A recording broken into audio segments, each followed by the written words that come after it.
नाक में दम करके रख दिया है। जब देखो अपने घर के बाहर का कूड़ा हमारे घर के बाहर सरका देती है। आज तो मैं इसे छोड़ूंगी नहीं। सरला, ओ सरला, जरा बाहर तो आ।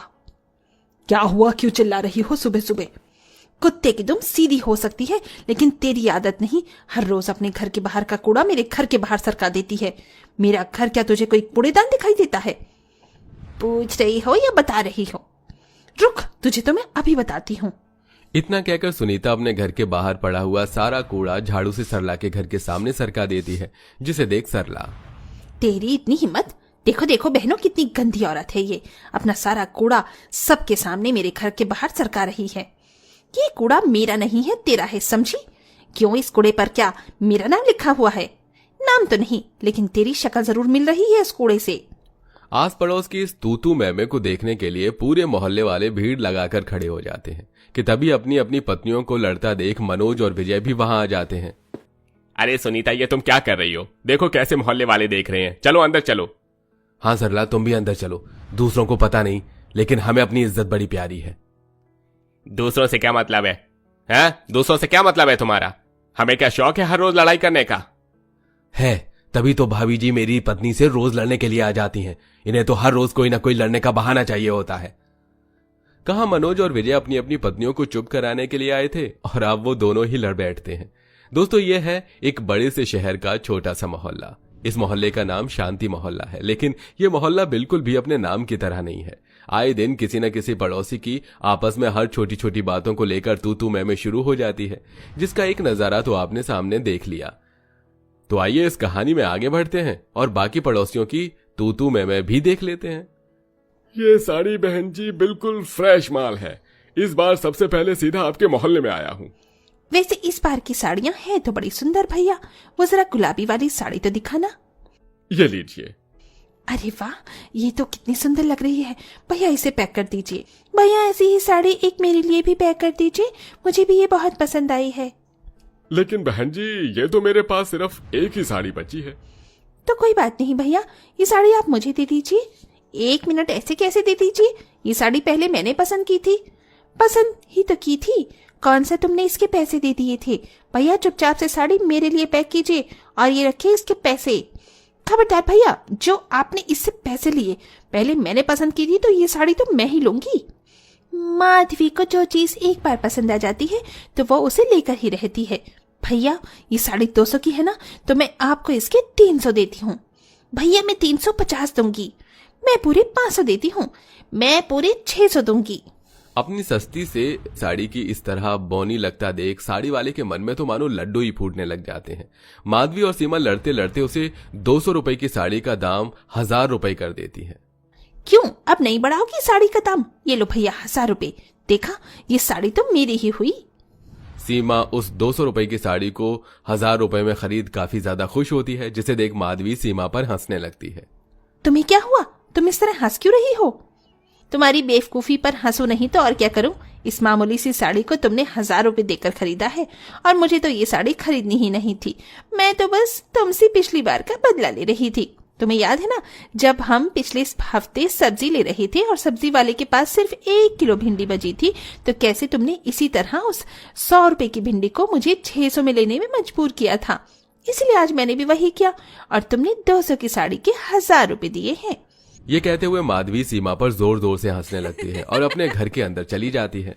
इस सीमा की बच्ची ने मेरा पोपट बना दिया, मैं इसे छोड़ूंगी नहीं। अब पछताए होत क्या, जब चिड़िया चुग गई खेत। समय गुजरता है और इसी तरह हर दिन इस शांति मोहल्ले में किसी न किसी की इसी तरह तू मैं होती रहती है। ऐसे ही एक दिन, आशु तू आउट हो गया है, चुपचाप से अपनी बाजी दे वरना तू हमारे साथ नहीं खेलेगा। अरे मैं कहाँ आउट हुआ हूँ, तुम लोग झूठ कह रहे हो, मैं आउट नहीं हूँ। आशु तू झूठ बोल रहा है, तू हमेशा ही ऐसा करता है। अपनी बाजी के टाइम आज के बाद तुम्हारे साथ नहीं खेलेगा। इतना कहकर राजू आशु को धक्का दे देता है, जिससे आशु जमीन पर गिर जाता है और जोर जोर से रोने लगता है। आशु के रोने की आवाज को सुनकर आशु की माँ सुनीता भागती हुई आशु के पास आती है। आशु बेटा, क्या हुआ मेरे बच्चे को? तुम लोग देखकर नहीं खेल सकते क्या? सीमा ओ सीमा, अपने इस लाडले को समझा ले, वरना किसी दिन मेरे हाथों से पिट जाएगा। मैं भी देखती हूँ तू कैसे मेरे बेटे को हाथ लगाती है। हाथ ना तोड़ दूं मैं तेरे। हाथ तो मैं तेरे बेटे की तोड़ूंगी। इसकी हिम्मत कैसे हुई मेरे बेटे को धक्का देने की। एक बार फिर दोनों पड़ोसन सीमा और सुनीता अपने दोनों बच्चों की वजह से लड़ने लगती हैं। लेकिन जिन बच्चों के लिए दोनों मां लड़ रही थीं, वो बच्चे तो दोबारा से एक साथ खेलने लगते हैं, लेकिन उनकी लड़ाई बंद नहीं होती और ऐसे ही समय गुजरता रहता है। राम राम राम राम, मैंने कहा था तुझे कि मीट मच्छी खाने वाले को किराए पर मत रख, लेकिन तूने मेरी एक नहीं सुनी। रोज इसके घर के अंदर मीट मच्छी बनने की वजह से सारी बदबू हमारे घर में आती है। आज तो मैं इसे छोड़ूंगी नहीं। कौशल्या गुस्से से उठती है और जाकर गली में खड़े होकर अपने ऊपर वाली फ्लोर पर रह रही माधवी को चिल्ला चिल्ला कर बुलाने लगती है। माधुरी, ओ माधवी, जल्दी से नीचे आ। क्या हुआ आंटी जी? मैं भी खाना बना रही हूँ। खाना गया भाड़ में, तू जल्दी नीचे आ। अपने मकान मालिक कौशल्या की बात सुनकर माधवी गैस बंद करती है और नीचे आ जाती है। क्या हुआ आंटी जी, क्यों चिल्ला रही हो आप? आज तो मैंने मोटर भी टाइम से बंद कर दी थी। तुझे मैंने घर देने के समय ही कह दिया था कि जब तक तू मेरे इस घर में है तू मीट मच्छी नहीं बनाएगी। तो तेरी हिम्मत कैसे हुई मीट मच्छी बनाने की?